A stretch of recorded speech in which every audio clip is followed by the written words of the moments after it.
Hi hello ನಮಸ್ಕಾರ, welcome back to my YouTube channel. ಸ್ನೇಹಿತರೆ, ಇನ್ನೂ ಯಾರೆಲ್ಲ ನನ್ನ ಚಾನಲ್ನ ಸಬ್ಸ್ಕ್ರೈಬ್ ಮಾಡ್ಕೊಂಡಿಲ್ಲ ಪ್ಲೀಸ್ ಸಬ್ಸ್ಕ್ರೈಬ್ ಮಾಡ್ಕೊಳ್ಳಿ.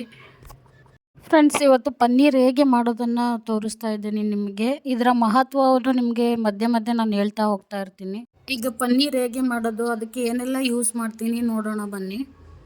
ಇವತ್ತು ಮನೇಲೇ ಪನ್ನೀರ್ ಮಾಡೋದನ್ನು ಹೇಳ್ಕೊಡ್ತಾ ಇದ್ದೀನಿ. ಅದಕ್ಕೆ 1 ಲೀಟರ್ ಹಾಲು ತೊಗೊಂಡಿದ್ದೀನಿ. ಇಲ್ಲಿ ನೀವು ಅರ್ಧ ಲೀಟರ್ ತೊಗೊಂಡ್ರೂ ಪರವಾಗಿಲ್ಲ, ನಿಮ್ಗೆ ಯಾವ ಕ್ವಾಂಟಿಟಿ ಬೇಕೋ ಆ ಕ್ವಾಂಟಿಟಿಲಿ ತೊಗೊಳ್ಳಿ. ನಾನಿಲ್ಲಿ ಒಂದು ಪಾತ್ರೆಯಲ್ಲಿ ಹಾಲು ಹಾಕ್ಕೊಳ್ತಾ ಇದ್ದೀನಿ.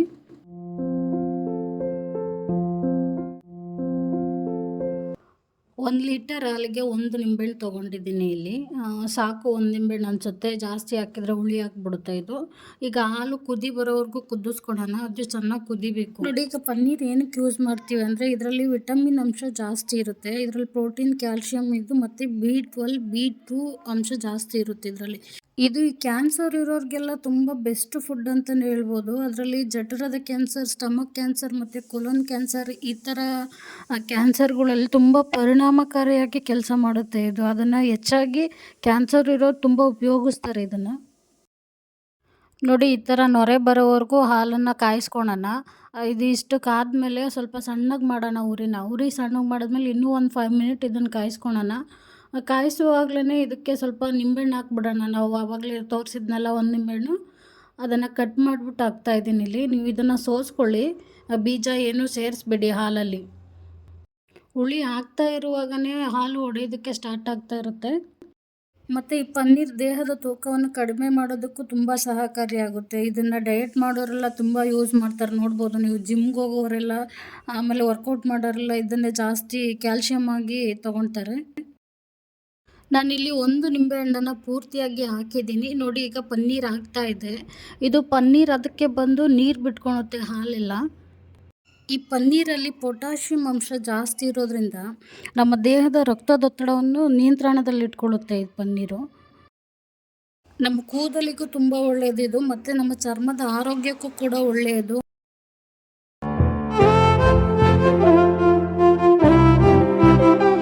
ಬನ್ನಿ, 10-15 ಮಿನಿಟ್ಸ್ ಇದನ್ನು ಬಾಯ್ಲ್ ಮಾಡಿದ್ದೀನಿ. ನೋಡಿ, ಈಗ ಪನ್ನೀರ್ ಆಗಿದೆ ಎಲ್ಲ, ಎಷ್ಟು ಗಟ್ಟಿಯಾಗಿ ಬಂದಿದೆ ಪನ್ನೀರ್ ಅಂತೇಳಿ. ಹಾಲೆಲ್ಲ ಗಟ್ಟಿಯಾಗಿ ಎಲ್ಲ ನೀರು ಬಿಟ್ಕೊಂಡಿದೆ. ನೀವು ನೋಡ್ಬೋದು ಪನ್ನೀರ್ ಯಾವ ಥರ ಇದೆ ಅಂತ. ನೀವು ಅಂಗಡಿಲಿ ಹೋಗಿ ತರೋದೇ ಬೇಡ, ಮನೆಯಲ್ಲೇ ಮಾಡ್ಕೋಬೋದು. ನಾವು ಹಾಲನ್ನು ಚೆನ್ನಾಗಿ ಬೇಯಿಸೋದ್ರಿಂದ ನೋಡಿ ಈ ಥರ ಗಟ್ಟಿಯಾಗಿ ಚೆನ್ನಾಗಿ ಬರುತ್ತೆ. ನೀವು ನೋಡ್ಬೋದು, ನಾನು ಝೂಮ್ ಮಾಡಿ ತೋರಿಸ್ತೀನಿ ನಿಮಗೆ ಎಷ್ಟು ಗಟ್ಟಿಯಾಗಿ ಬಂದಿದೆ ಅಂಥೇಳಿ. ನೀವು ಅಂಗಡಿಲಿ ಹೋಗಿ ತರೋದೇ ಬೇಡ, ನೀವು ಮನೇಲೇ ಮಾಡ್ಕೊಳ್ಳಿ. ಮಕ್ಕಳಿಗೆ ತುಂಬ ಒಳ್ಳೆಯದು ಇದು ಪನ್ನೀರು. ನಾನು ಮೊದಲೇ ಹೇಳಿದ್ದೆ ಪನ್ನೀರ್ ನೀರು ಬಿಟ್ಕೊಳುತ್ತೆ ಅಂತ. ನೋಡಿ, ಇದು ಮಜ್ಜಿಗೆ ಥರ ಯಾವ ಥರ ನೀರು ಬಿಟ್ಕೊಂಡಿದೆ ಅಂತ ನೀವು ನೋಡ್ಬೋದು. ಈಗ ಪನ್ನೀರ್ ಆಲ್ಮೋಸ್ಟ್ ಆಗಿದೆ. ಬನ್ನಿ, ಇದನ್ನು ಸೋಸ್ಕೊಳಕ್ಕೆ ರೆಡಿ ಮಾಡೋಣ.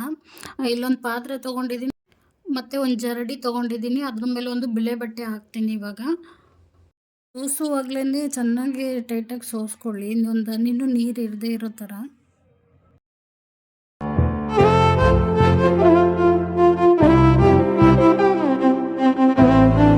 ಈಗ ಇದ್ರ ಮೇಲೆ ಬೆಂದಿರುವಂಥ ಪನ್ನೀರ್ ಹಾಕಿ ಸೋಸ್ಕೊಳೋಣ ಬನ್ನಿ. ಇವಾಗ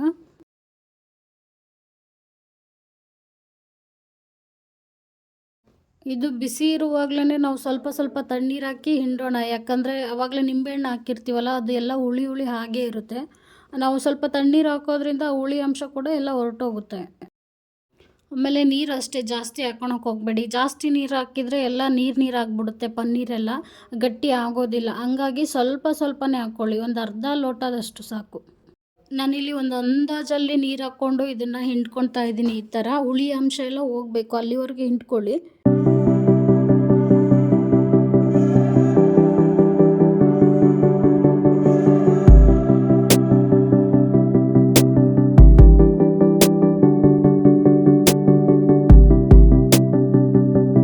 ಇದನ್ನು ಟೈಟಾಗೆ ಕಟ್ಬಿಟ್ಟು ಸೈಡಲ್ಲಿ ಇಡೋಣ.